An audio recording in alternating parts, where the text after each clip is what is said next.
রাম নাম এটা কারোর জন্য শুধুমাত্র একটি শব্দ, আবার কারোর জন্য এটাই সম্পূর্ণ জীবন।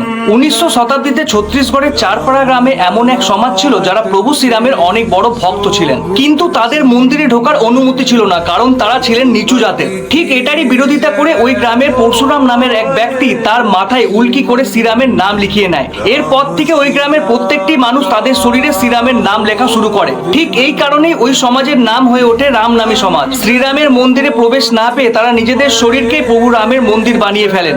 এই আধুনিক যুগে প্রত্যেকটি মানুষ ভক্তি ভুলে নানান রকম পাপ কাজের সঙ্গে যুক্ত রয়েছে, কিন্তু এখনো রামনামী সমাজের প্রত্যেকটি মানুষ তাদের পুরনো সংস্কৃতিকে এখনো নিয়ে চলছেন, কারণ তারা বিশ্বাস করেন রামনামই হলো পাপ মুক্তির আসল পথ। রামনামী সমাজের প্রত্যেকটি মানুষের শরীরে তো রাম নামের ট্যাটু রয়েছে, এছাড়াও তারা যাই বস্ত্র পরেন তার মধ্যেও রামের নাম লেখা থাকে। আপনারা কি এই সমাজের কথা আগে জানতেন? অবশ্যই কমেন্ট করে জানাবেন। আর এই রকমই সনাতন ধর্মের অনেক ভিডিও পেতে চ্যানেলটিকে বিনামূল্যে সাবস্ক্রাইব করে কমেন্টে জয় শ্রীরাম অবশ্যই লিখবেন।